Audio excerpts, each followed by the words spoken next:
বিরতির ঘোষণা দিলেও এখনো কার্যকর করতে ব্যর্থ মার্কিন প্রশাসন।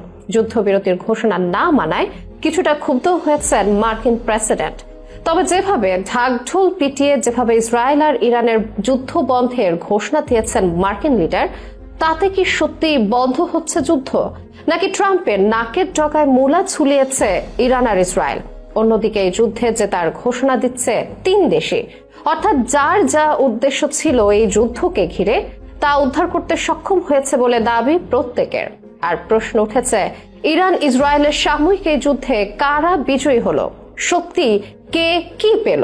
ডোনাল্ড ট্রাম্পের ঘোষণায় যুদ্ধবিরতির এই পর্যায়ে এসে ইরান ইসরায়েল যুদ্ধের বিশ্লেষণ নিয়ে থাকছে আজকের এই ভিডিও। ইরানের পারমাণবিক অস্ত্রের প্রকল্পগুলো ধ্বংসের অজুহাতে দেশটিতে হামলা চালানো শুরু করে ইসরায়েল। তাই শুধু নয়, গত কয়েক মাস আগে ইরান যখন ইসরায়েলের হামলা চালায় তার প্রতিশোধ নিতেও ভূমিকা রাখে গত 13 জুনের ইসরায়েলি হামলা। এরপর পাল্টাপাল্টি হামলায় জড়ায় দুই দেশ। বিশ্বজুড়ে শুরু হয় নতুন শঙ্কা, তবে কি সত্যি এবার শুরু হচ্ছে তৃতীয় বিশ্বযুদ্ধ? যুদ্ধের কিছু বুঝে ওঠার আগেই আমেরিকাকে যুদ্ধে আমন্ত্রণ জানায় ইসরায়েলি প্রধানমন্ত্রী বেনিয়ামিন নেতানিয়াহু। তবে আমন্ত্রণের তাৎক্ষণিক সাড়া না দিল 2 সপ্তাহের সময় চেয়ে কৌশল অবলম্বন করে ট্রাম্প প্রশাসন। তো সময় চেয়ে নেওয়ার 2 দিনের মাথায় ইরানের কয়েকটি পারমাণবিক স্থাপনায় বোমারু বিমানের হামলা চালায় মার্কিন বাহিনী। এই হামলার জন্য স্তব্ধ হয়ে যায় পুরো বিশ্ব। বড় সংকটের ভেতর দিয়ে হাঁটতে শুরু করে মধ্যপ্রাচ্যের রাজনীতি। এদিকে যুদ্ধের উত্তেজনা থেকে মধ্যপ্রাচ্য গত 22 জুন থেকে একটি ভঙ্গুর যুদ্ধ বিরতির দিকে এগোচ্ছে। আপাতত সংঘর্ষ থেমেছে। মার্কিন প্রেসিডেন্ট ডোনাল্ড ট্রাম্প যেটিকে 12 দিনের যুদ্ধ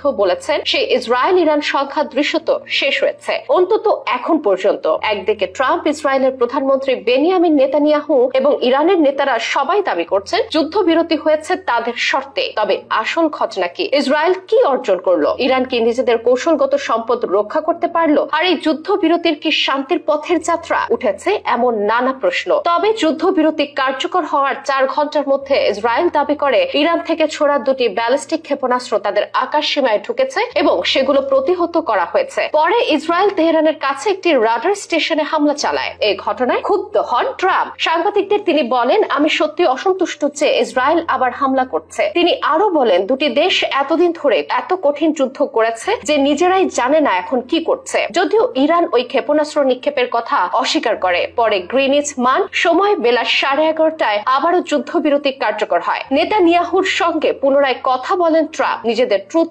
সোশ্যালে ট্রাম্প আবার লেখেন, ইসরায়েল আর ইরানকে আক্রমণ করবে না, সব বিমান ঘুরে ফিরে যাবে আর আকাশে বন্ধুত্ব সূচক হাত নাড়বে, কেউ আঘাত পাবে না, যুদ্ধবিরতি চলছে। এদিকে বহু